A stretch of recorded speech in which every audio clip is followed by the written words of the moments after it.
What do entrepreneurs, teachers, overworked project managers, and nurses have in common? The answer is that they are vulnerable to something that is called burnout.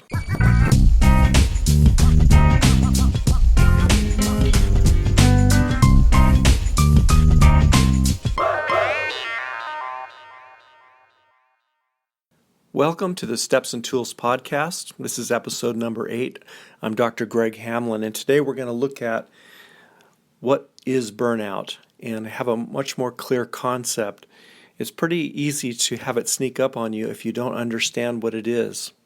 Now, people use the word burnout in a lot of different ways. If you have a rough week at work, or you might say, I feel so burned out, and people use it as a synonym for fatigue. Another time they use it is just for a long day or just being tired of something. I'm burned out on this job, I'm burned out on this task, burned out on this project. But when we look at burnout from the standpoint of how it affects our emotions, then burnout takes on a real specific definition. And in burnout, when I see it in my office, consists of several of the following symptoms: poor concentration, loss of pleasure in things, forgetfulness, sleep disturbances, changes in weight, frequent sense of impatience, being frustrated with people and events, things that happen, sadness, discouragement. And there's also a feeling of being disconnected to people and feeling unable to do anything about it or unmotivated to do anything about it. Also, there's the sense of low energy, just like you can't get started doing things. It's difficult.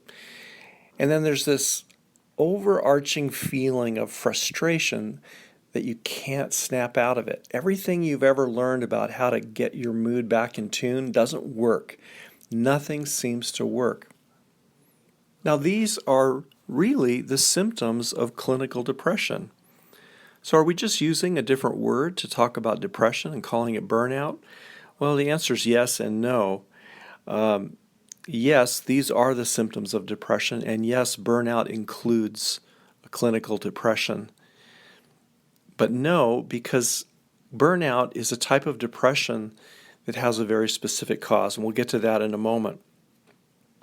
Now, one of the things that's really challenging about burnout is that the symptoms play off of each other.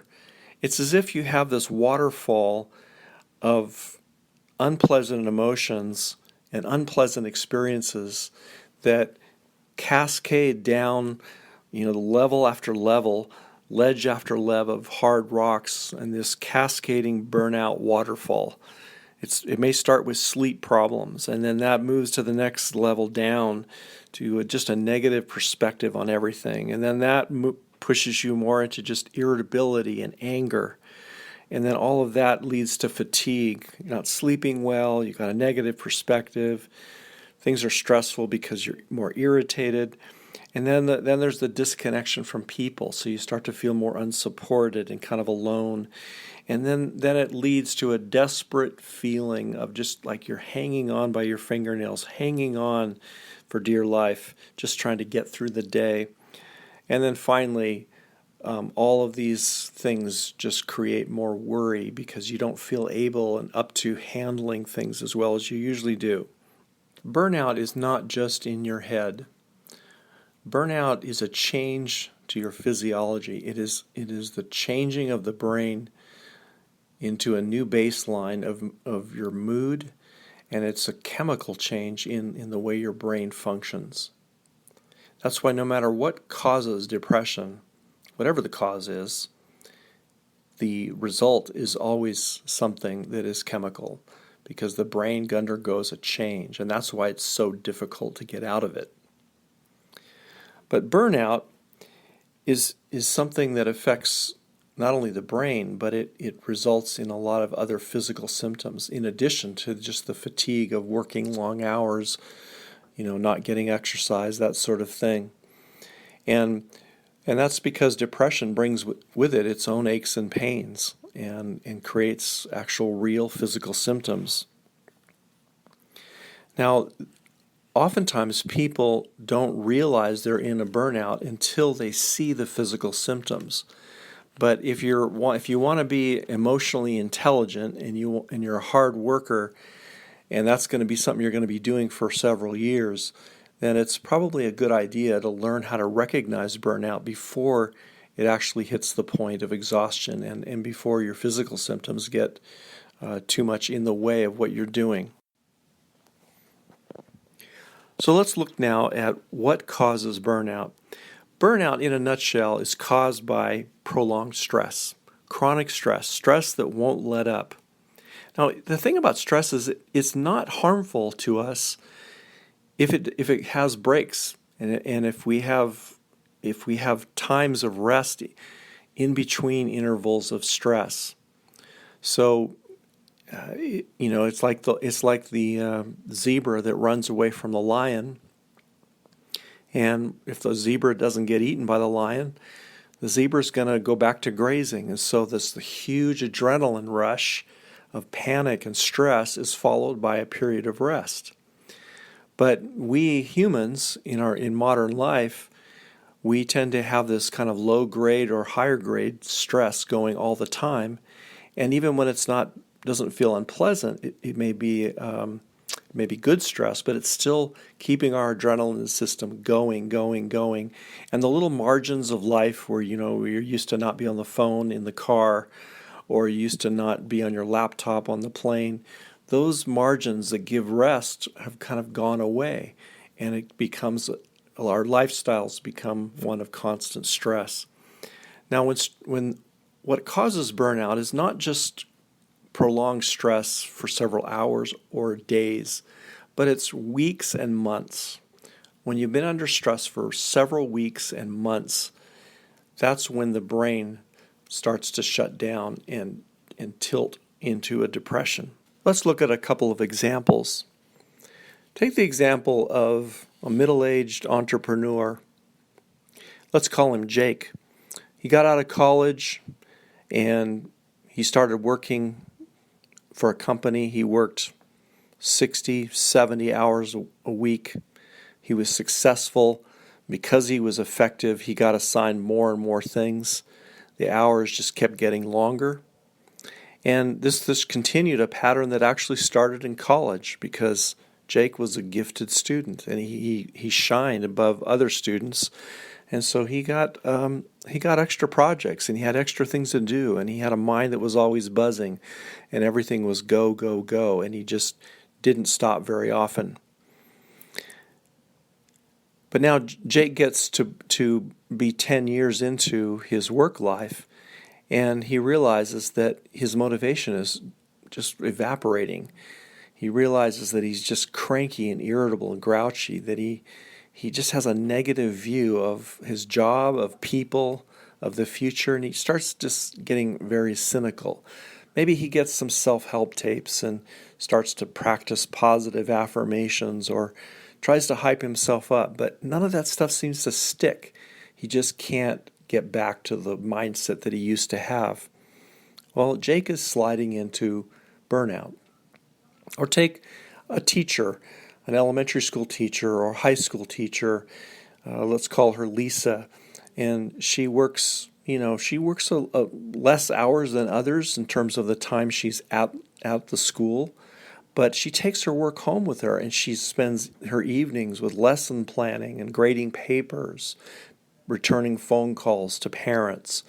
And her day is actually very long. And she works many hours a week. It spills into the weekend. And when she's not working, she's thinking and worrying about whether she's done enough to get ready for the next day. So after several months of this, Lisa starts to just find herself getting like she's moving through molasses, like it's just harder and harder to get things done. And it sneaks up on her. By the time she really notices that something's wrong, it's affecting a lot of things. It's affecting her social life. It's affecting her family relationships. It's even starting to affect her teaching because she can't remember things, and some things are falling through the cracks, and then she gets even more frustrated with herself that things are not working. So what do Jake and Lisa have in common? Well, they both are experiencing burnout. And one way to understand what's going on here is to think of the brain as a factory. Just to picture a big, giant factory, big building, manufacturing something, widgets, clocks, heaters, whatever, but it's a big, giant factory, and it's got lots of gears and pulleys and moving parts. And this, when you walk inside the building where this factory is, it's very loud, but it's working smoothly, and it's got a lot of output. But you can hear the metal on metal. But now this machine needs to be shut down regularly for maintenance. It needs more oil, it needs lubrication, it needs repair of broken parts, it needs rest, in other words. And so the manager of the factory wants to just keep it going because he's under pressure to get more output, more productivity, and he just keeps it going night and day, and he tries to just cut the corners and not do the maintenance. So it's as if the gears and the metal parts finally have a mind of their own. It's as if they're saying, if you don't shut this down for maintenance, for rest, then we will. And then the gears start chipping and cracking, and metal parts burn and fly across the building as it grinds to a halt. So that's just a little picture of the way burnout works. The brain can handle stress as long as it has rest. Stress is not damaging to the brain. However, when stress is unrelenting, when it's chronic, when it's perpetual, eventually the brain says, if you're not going to shut this down, I'm going to shut it down, and you're going to be depressed, and you're not going to be able to do much of anything. And so it's like this huge, giant wake-up call, but if you've ever experienced it, you know that it's the kind of wake-up call that it is extremely inconvenient, and it can take weeks, sometimes months, to get out of it. And so it's really important to be able to recognize it before it happens, and then if you're in it, to know what to do to get out of it. But the very first step to get out of it is to understand it and recognize it. And I hope this episode has helped you have a better grasp of what burnout is so you can recognize it. Thanks for listening.